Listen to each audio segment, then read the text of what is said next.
El debate parece no tener fin. Desde hace varias horas, los miembros del colegio electoral discuten sobre quién se convertirá en el próximo presidente de los argentinos.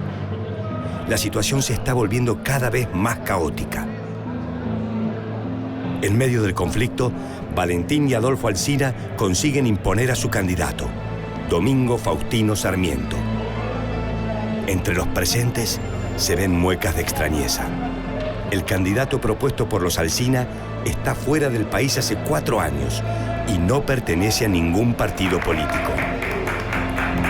Sin embargo, ellos cuentan con el apoyo de hombres del ejército y políticos importantes del interior y de la capital.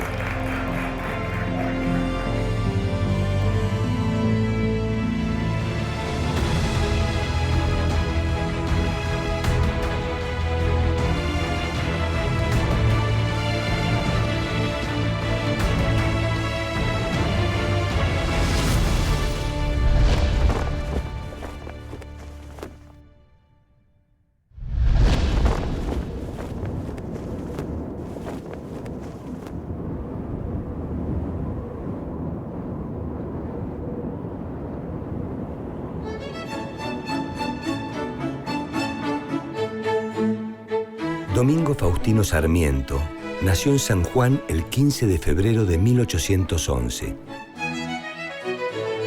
Su nombre de bautismo fue Faustino Valentín, pero en casa lo llamaban Domingo, por el santo al cual su familia era devota. Su padre fue José Clemente Sarmiento, quien participó de la vida política revolucionaria, mientras que su esposa, Paula Albarracín, se encargaba de manejar el hogar. Su madre constituyó el referente indiscutido a lo largo de toda su vida, y así lo recordó siempre. La familia Sarmiento padeció una angustiante situación de pobreza que marcó a fuego al pequeño Domingo Faustino.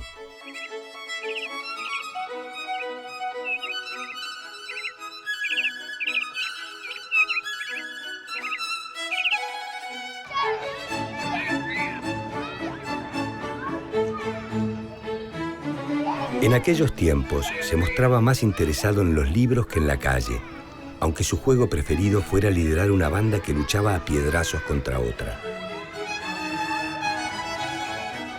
Sobre esto expresó: «Ay de los que quisiesen hacer frente a aquella lluvia de piedras que salía del seno de mi falange».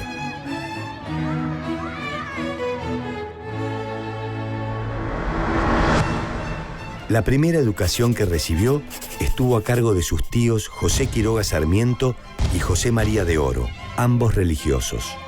Tiempo después, intentó continuar los estudios superiores en el Colegio de Ciencias Morales de Buenos Aires. Pero no pudo hacerlo. Fue desplazado de la lista de los niños pobres becados por un sorteo. Con el paso de los años, su vocación por enseñar fue afianzándose, y junto a su tío Fray María de Oro, comenzó a enseñarle a leer y a escribir a muchos niños. Estos fueron sus primeros pasos en la docencia.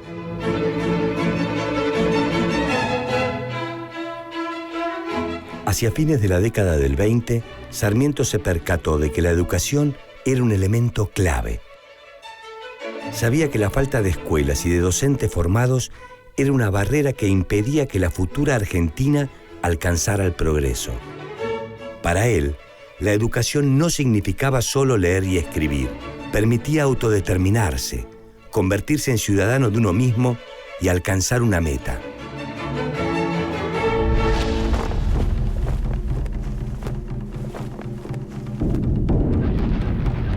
En aquel entonces, nuestro país estaba dividido entre dos grupos opuestos e irreconciliables: unitarios y federales. Este conflicto hizo estallar una guerra civil a lo largo del territorio de las Provincias Unidas del Río de la Plata. La sangre de los argentinos se derramaba entre gritos y riñas violentas. Sarmiento se encontraba enfrentado al gobernador federal de San Juan a causa de una serie de dichos sobre su persona. Esto lo acercó a los unitarios y se sumó a las fuerzas de José María Paz.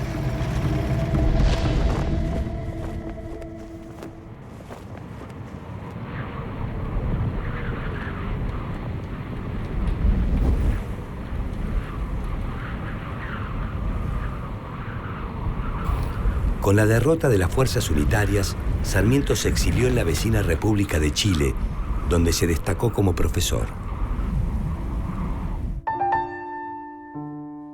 El amor irrumpió en el lugar menos esperado, las aulas. Domingo Faustino se enamoró de una alumna, María Jesús del Canto, con la que tuvo a su primera hija, Ana Faustina. Durante ese periodo, se ganó la vida como podía, trabajando en distintos oficios, como el de escenógrafo, minero y periodista.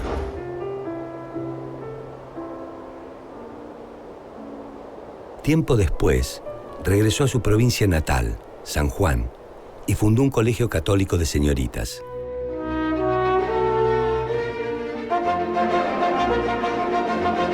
Luego, Sarmiento creó junto a otros jóvenes ilustrados el periódico El Sonda. A lo largo de 6 números, se difundió la idea de que la educación era el pilar de una república. Por ende, sin una sociedad republicana y moderna, nunca habría avance en el país.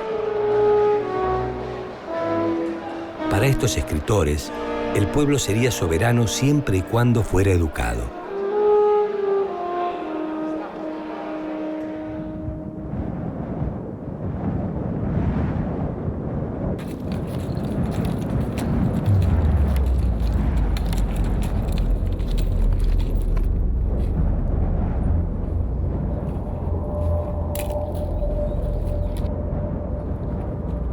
Tiempo después se exilió nuevamente en la vecina República.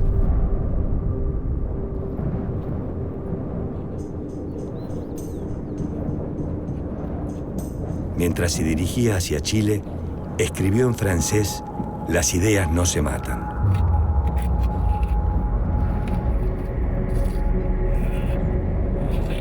Una frase que se convirtió en su firma, en una promesa que cumpliría tarde o temprano.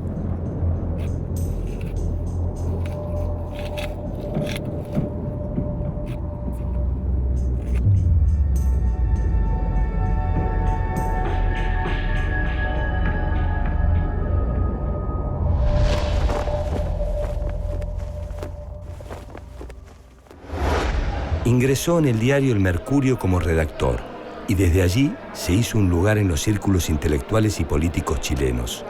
Su nombre comenzaba a resonar cada vez con más ímpetu. En 1842, su constante labor y perseverancia lo convirtieron en director del periódico El Progreso. Desde allí publicó por entregas un libro emblemático, Civilización y Barbarie, Vida de Juan Facundo Quiroga y aspecto físico, costumbres y hábitos de la República Argentina, más conocido como El Facundo. Esta obra no fue solo una biografía del caudillo federal Facundo Quiroga, era el proyecto político de Sarmiento, su pensamiento devenido en palabras. Para él la revolución había producido 2 hijos. Por un lado, la civilización, compuesta por lo urbano, los doctores e intelectuales, los unitarios. Y por otro, la barbarie, encarnada en las masas rurales y en los caudillos como Facundo, los federales.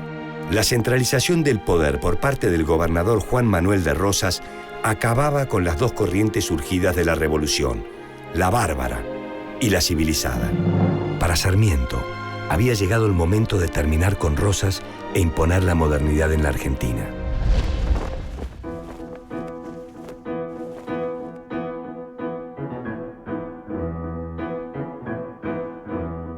El ministro de Educación Santiago Montt es interrumpido por unos golpes en la puerta.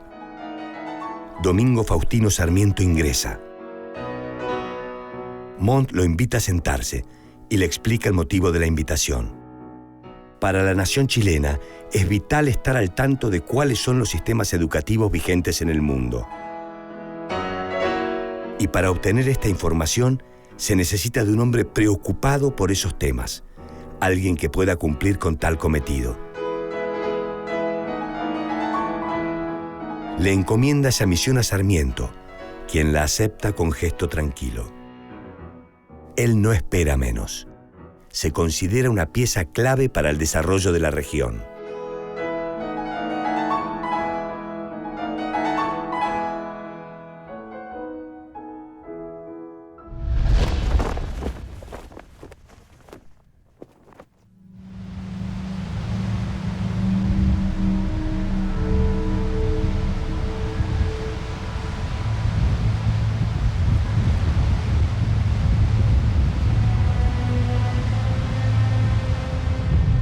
Por primera vez en su vida, Sarmiento viajaba a Europa, a África y a Estados Unidos para empaparse de toda clase de culturas y para estudiar aquello que más lo apasionaba, el mundo moderno.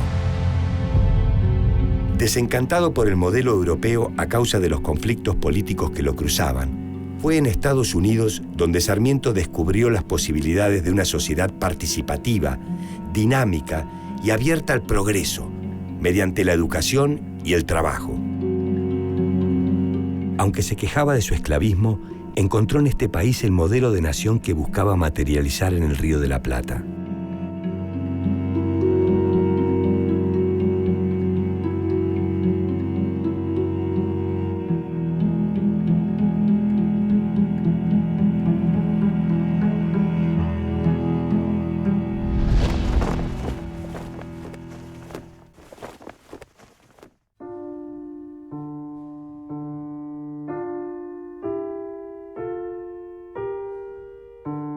De vuelta en Chile, en 1848, Sarmiento redactó el informe que dio cuenta de su viaje, el cual formaría parte de su libro Educación Popular.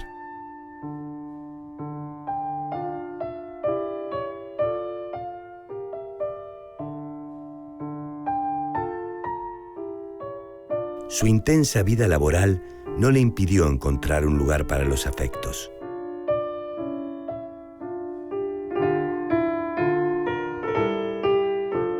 Ese mismo año, se casó con la viuda Benita Agustina Martínez Pastoriza, quien estando casada había tenido con él a Domingo Fidel, apodado Dominguito.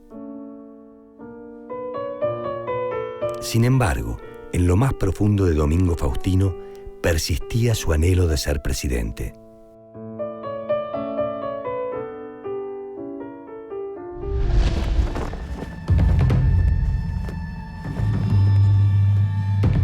En 1851, un hombre se rebeló contra Juan Manuel de Rosas, el poderoso gobernador de Buenos Aires.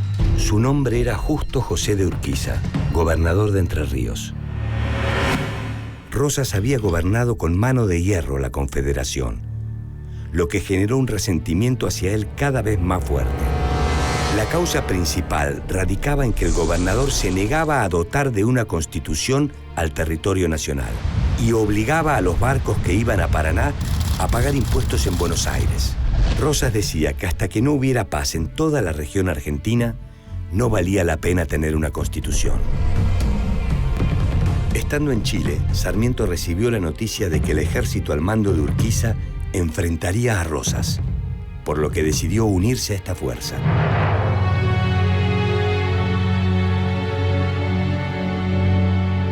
En la batalla de Caseros, el ejército grande venció al gobernador porteño.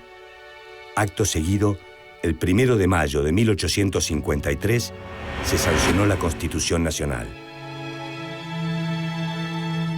Buenos Aires se separó de la Confederación, de la cual Urquiza se convirtió en el presidente.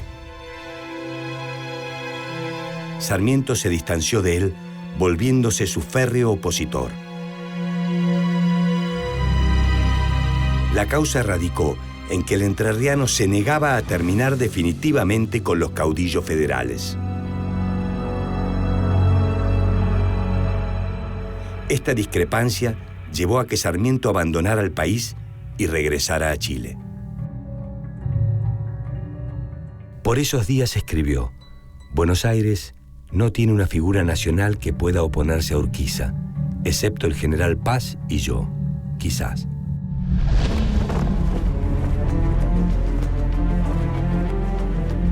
En 1855, la carrera política de Sarmiento alcanzó uno de sus mayores auges. Estando en Chile, fue elegido diputado del Estado de Buenos Aires, nombre que tomó la provincia al separarse de la Confederación Argentina. Pero su labor más destacada en la separatista provincia se dio como jefe del departamento de escuelas, en una búsqueda por centralizar el control de las mismas. A fin de aumentar el número de alumnos en las aulas, organizó colectas ciudadanas para construir 2 escuelas en la ciudad, ambas de régimen mixto. En 1860, el nuevo gobernador de Buenos Aires, Bartolomé Mitre, designó a Sarmiento como ministro de Gobierno y de Relaciones Exteriores de la provincia. Bajo este cargo, se encargó de manejar las relaciones entre Buenos Aires y la Confederación. Después de la batalla de Pavón, en la cual las fuerzas porteñas vencieron a las de la Confederación, Bartolomé Mitre se convirtió en presidente. Enseguida, el ejército al mando del general Wenceslao Paunero sometió duramente a las provincias opositoras. Sarmiento, que viajaba con él, poco antes de partir había proclamado que el sometimiento debía hacerse sin ahorrar sangre de gauchos. Y así se hizo.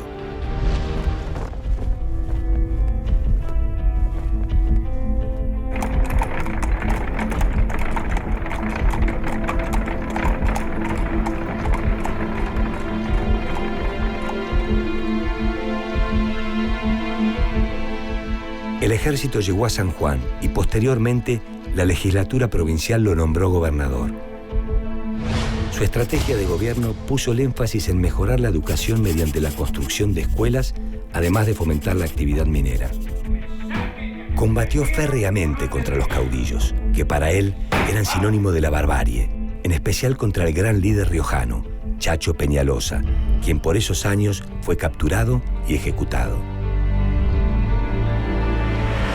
Durante su gestión como gobernador, aumentó notablemente la inversión pública, a la par que se ganó la desconfianza de los sectores tradicionales y eclesiásticos.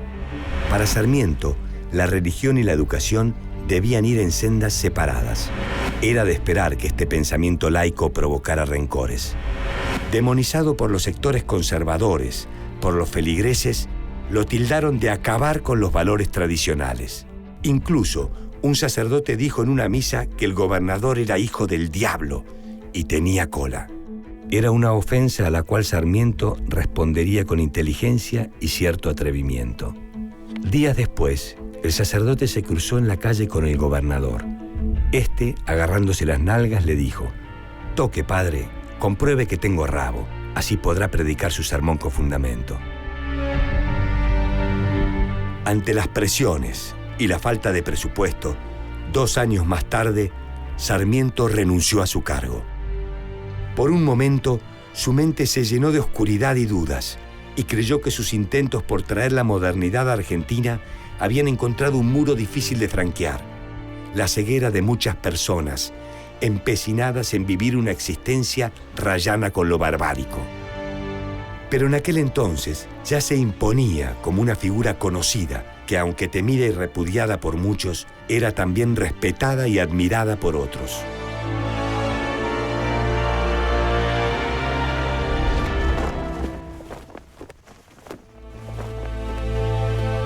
El presidente Mitre le ofreció el cargo de embajador en los Estados Unidos. La oportunidad de regresar a ese país tan querido encendió la esperanza de Sarmiento, quien aceptó la oferta. De vuelta en el país del norte, Domingo Faustino se sorprendió gratamente con aquel capitalismo pujante. Ante sus ojos vislumbraba una sociedad abierta al talento y al ascenso social. Su trabajo como embajador le permitió alcanzar 3 años después un galardón que lo colmó de honor.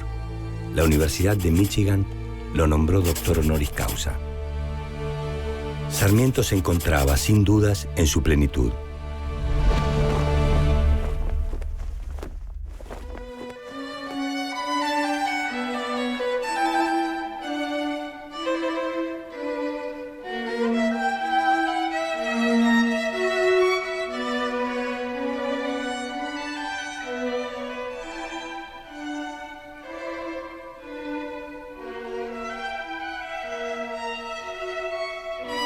El informe que le preparó uno de sus allegados americanos está plagado de errores. En la mirada del embajador arde la disciplina. Exige que se corrija el informe cuanto antes. El allegado afirma nerviosamente con la cabeza: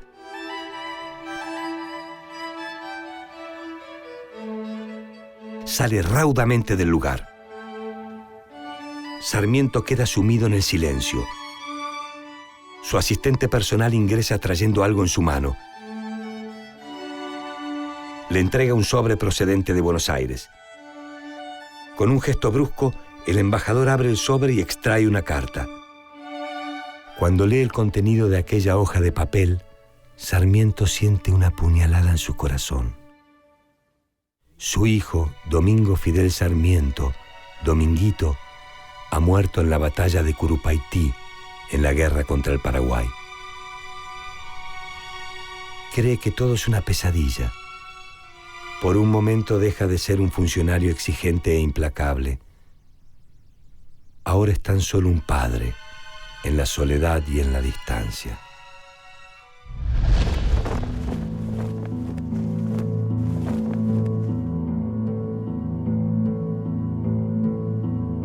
En Buenos Aires, Valentín y Adolfo Alsina, aliados de Domingo Faustino, comenzaron a preparar su candidatura presidencial.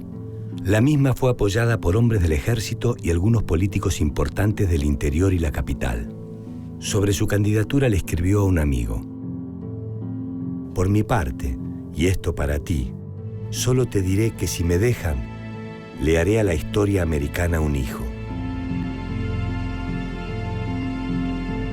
30 años de estudio, viajes, experiencia y el espectáculo de otras naciones que aquellas de nuestra aldea me han enseñado mucho.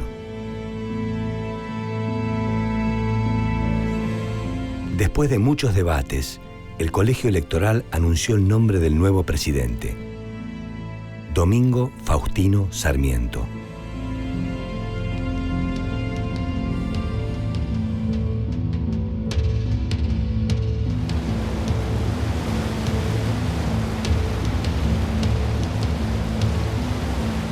En ese momento, Sarmiento regresaba a Buenos Aires desde la ciudad de Nueva York, ignorando que se convertiría en el nuevo presidente de la Argentina.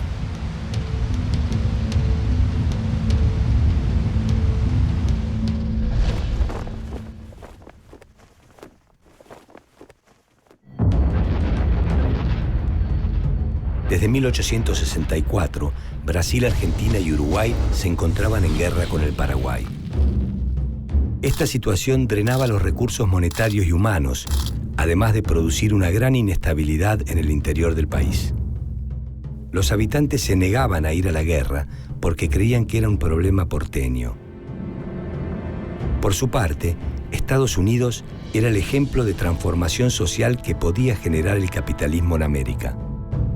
Miles de inmigrantes arribaban diariamente al país. Además, se construiría una enorme red ferroviaria que uniría el Atlántico con el Pacífico. En Europa, Gran Bretaña dominaba los mares y su imperio se extendía por todo el mundo. Era la cuna del capital y de allí llegaban a Argentina los préstamos e inversiones para implementar este modelo económico en nuestro país.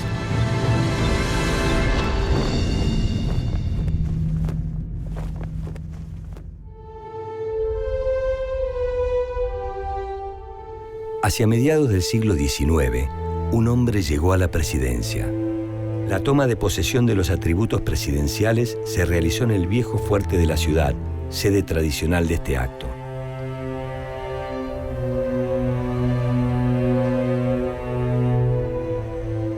Su objetivo era convertir a la Argentina en un país moderno y capitalista. Sarmiento planificó un programa de gobierno realmente ambicioso. Él mismo apuntaba a una transformación profunda en pos de forjar una nueva Argentina, tomando como ejemplo el proyecto modernizador de los Estados Unidos. Para cumplir con su objetivo, consideraba necesario la implementación de nuevas políticas, como poblar la pampa con inmigrantes europeos que cultivaran y trabajaran la tierra. Al mismo tiempo, se debían instalar miles de kilómetros de vías de ferrocarriles y líneas telegráficas. Para concretar este sueño, Sarmiento necesitaba técnicos y científicos nuevos, además de establecer leyes claras que fomentaran la seguridad jurídica de esta nueva sociedad argentina. Él deseaba cambiar las costumbres del país, civilizarlo, y esto en el menor tiempo posible. Por eso lo llamaban el Loco Sarmiento.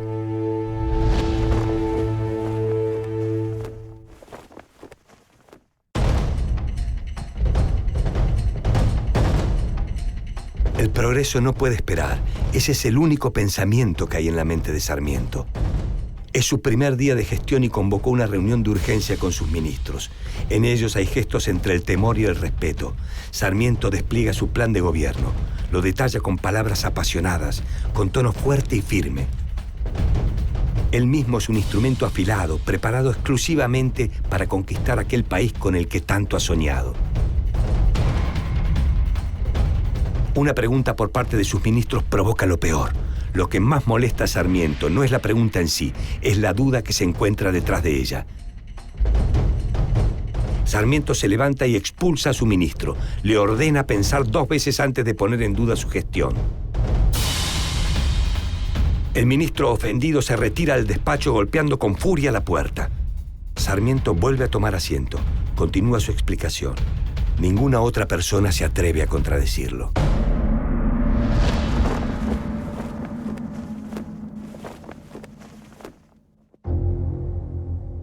Sarmiento se enfrentó a un problema. Constitucionalmente, la educación primaria se encontraba en manos de las provincias. Esto le impedía fundar escuelas en sus territorios, lo cual obstaculizaba su plan de acción. El presidente estaba inmovilizado, pero comprendía perfectamente el rol que ocupaba. Nuevamente se sentía atrapado entre la ignorancia y la falta de fe de sus congéneres políticos. De pronto, una idea afloró en su mente, una idea que lo arrancó de la oscuridad. Le pidió a los gobernadores que lo informaran sobre el estado de la educación en las provincias. La mayoría ignoró el requerimiento, mientras que otros comenzaron a fundar escuelas a fin de tener datos para enviar a Buenos Aires. Tiempo después, Sarmiento fundó 5 colegios y contrató maestras norteamericanas para formar cientos de nuevos educadores. En Paraná fundó la Escuela Normal. El origen de este término provenía del francés École Normale, o Escuela Modelo. Su función era instruir en pedagogía a los futuros profesores que poblarían las aulas. Siguiendo este lineamiento, la dirección de la Escuela de Paraná recayó en un maestro norteamericano, que según palabras de Sarmiento, se encargaría de formar maestros modernos y civilizados. Sarmiento incluso se preocupó por hacer de la escritura algo comprensible y fácil. Al respecto dijo: interesaría a la enseñanza primaria simplificar nuestra ortografía hasta hacerla corresponder estrictamente a los sonidos de la lengua hablada. Mucho tiempo, molestia y confusión se ahorraría a los niños, ganando en sencillez, racionalidad y verdad la escritura. En Córdoba se creó el Observatorio Astronómico y la Academia de Ciencias, en un intento por llevar la ciencia hacia el interior del país y así dotar de conocimientos útiles a los industriales. En esa misma ciudad, años después, se organizó una exposición en la cual se exhibieron los cambios y adelantos técnicos ocurridos en la Argentina de esos años. Para Sarmiento, los ferrocarriles constituían una pieza elemental en la estructura del progreso. Al término de su primer año de gestión expresó: he terminado el primer año de gobierno viendo nacer dificultades y cortándole a la hiedra una cabeza para ver renacer otra y otra. Durante su mandato, gran parte de la clase política, con Mitre a la cabeza, se encargó de obstaculizar su plan de gobierno. Utilizaron todos los medios disponibles, incluida la prensa, desde donde se burlaban de él mediante caricaturas o escritos insolentes. Sobre esto, su amigo José Pose manifestó: el tono de la prensa de oposición, los pasquines, etc., me han dejado una triste impresión, pensando que hay complicidad en el pueblo de Buenos Aires, que paga y consiente esos indecentes ultrajes al jefe del Estado que no se oyen ni ven en ningún otro pueblo de la tierra.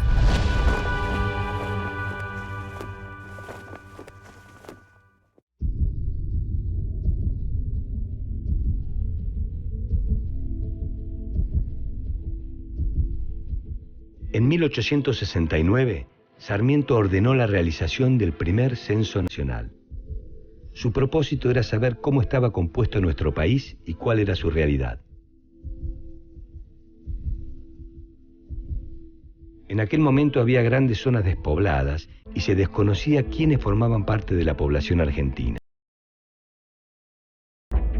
Finalmente, y a pesar de diversos problemas, el censo resultó un éxito.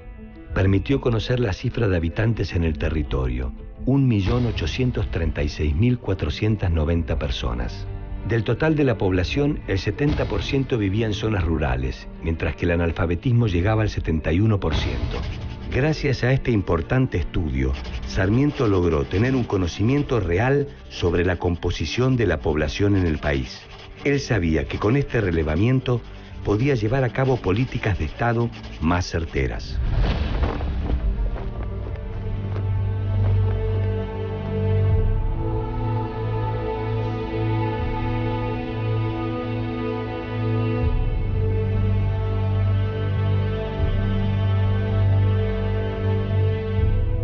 Siguiendo su línea de modernizar la nación, se aprobó el Código Civil, redactado por Dalmacio Vélez Arfiel, amigo y ministro del presidente. El objetivo del texto legal era actualizar las leyes y dotar al país de seguridad jurídica para los nativos y también para los extranjeros.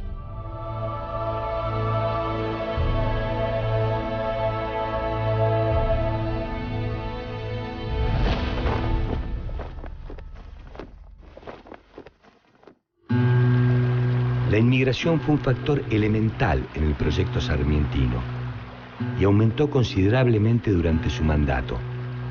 Él pensaba que los habitantes nativos no estaban preparados para vivir y desarrollar el capitalismo, y por eso debían ser educados o reemplazados por inmigrantes. Este pensamiento irritó a muchas personas. En cada orden de Sarmiento había una idea, una acción concreta. Su pasión lo convertía en una máquina modernizadora. Con una mirada calculadora y precisa, ordenó la instalación de nuevas líneas telegráficas. En 1870 se inauguró el cable transoceánico que permitió comunicarse con el mundo casi instantáneamente. Sarmiento tenía en claro que las comunicaciones iban a jugar un papel importantísimo en el futuro de la República y su interacción con el mundo.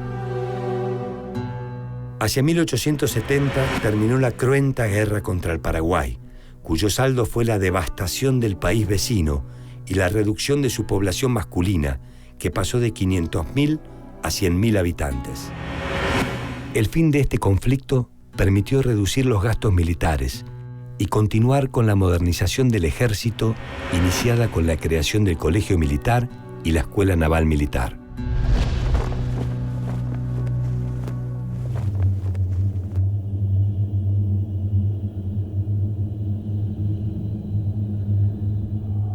El 3 de febrero de 1870, al celebrarse 18 años de la batalla de Caseros, Sarmiento y Urquiza se reconciliaron políticamente.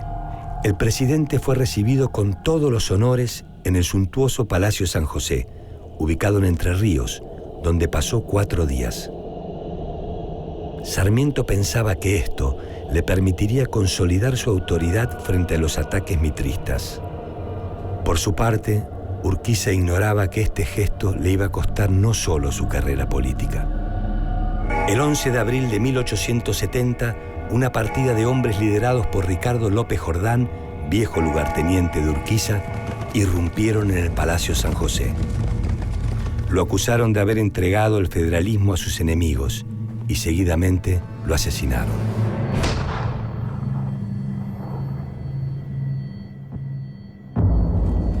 Al recibir la trágica noticia, Sarmiento envió tropas a Entre Ríos a fin de sofocar el levantamiento y castigar a los culpables.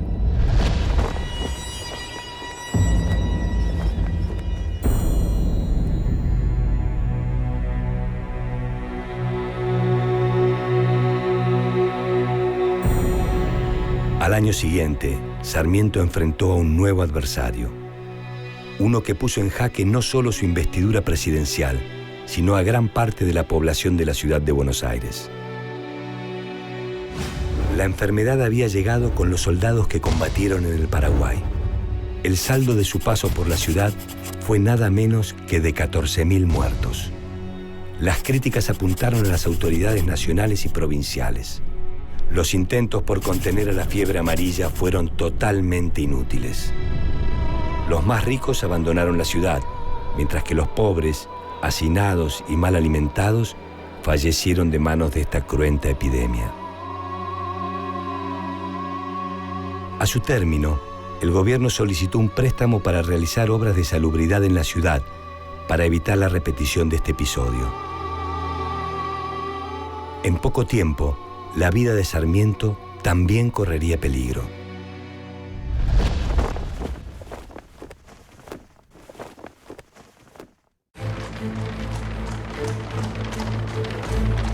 Un carruaje conduce al presidente hacia la casa de su amigo Vélez Arfiel.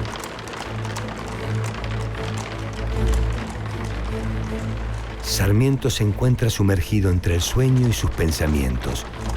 Ignora que su vida corre peligro.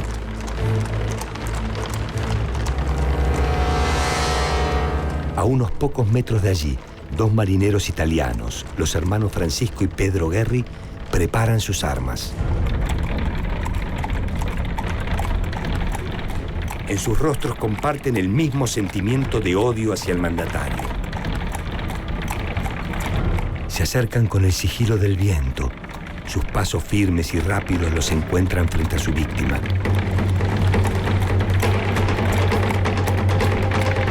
Es inevitable. Ya están ahí. Francisco apunta y dispara, pero la sobrecarga de pólvora hace estallar el arma. La sangre brota por su mano. Los caballos rehinchan del miedo. El cochero, aterrado, acelera la marcha y trata de avisar al presidente, que no lo escucha, ya que su sordera está muy avanzada. Los atacantes se pierden a lo lejos. El atentado contra el presidente ha fracasado.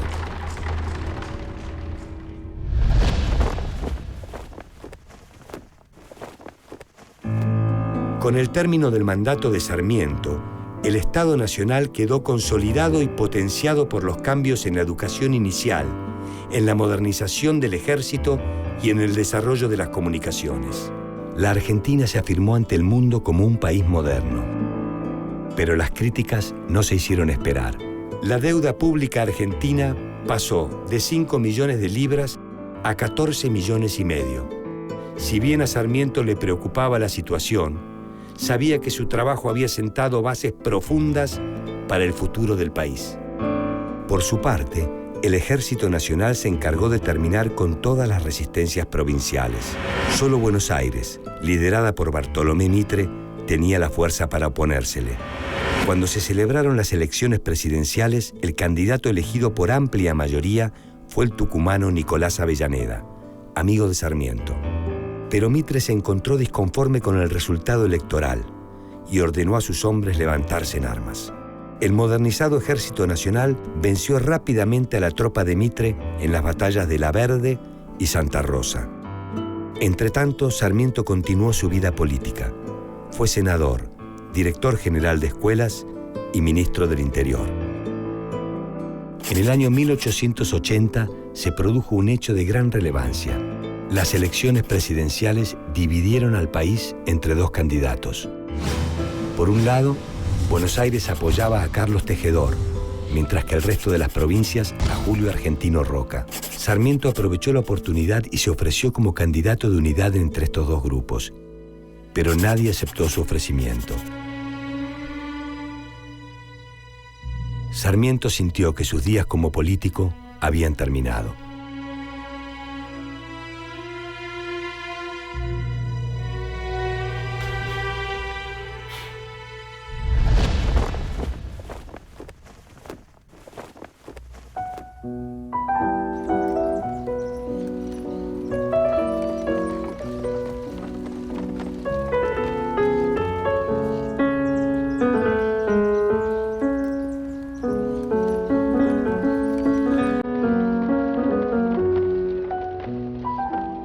En busca de un mejor clima para recomponer su salud, ya que hacía varios años que sufría de afecciones cardíacas, en 1887 decidió instalarse en Asunción del Paraguay.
Desde allí, y poco antes de su muerte, le escribió a su amada Aurelia Vélez, hija de su amigo Vélez Sarsfield: venga al Guay y juntemos nuestros desencantos para ver sonriendo pasar la vida.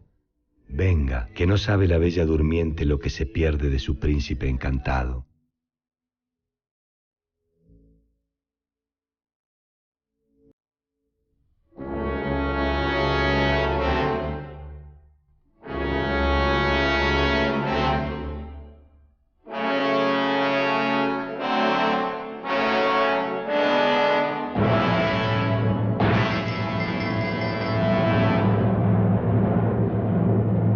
El 11 de septiembre de 1888, Domingo Faustino Sarmiento, el educador, el visionario, en compañía de su hija Faustina y su nieta, dejó este mundo.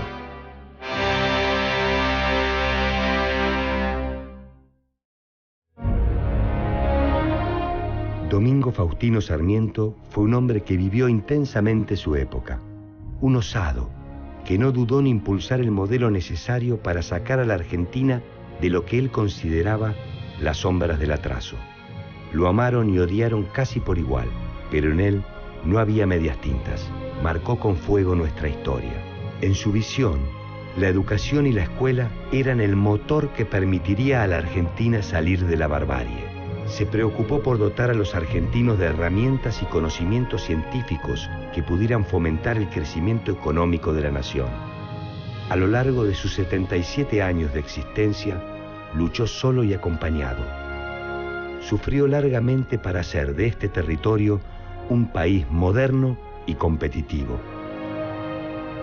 El escritor Paul Grusac lo retrató de la siguiente manera: tal como se me aparece aún, espaldudo y macizo, rugoso y desarmónico, con su abollada máscara de Sócrates guerrero, cuyos ojos y frente de inspirado dominan una boca y una mandíbula de primitivo, mitad sublime, mitad grotesco.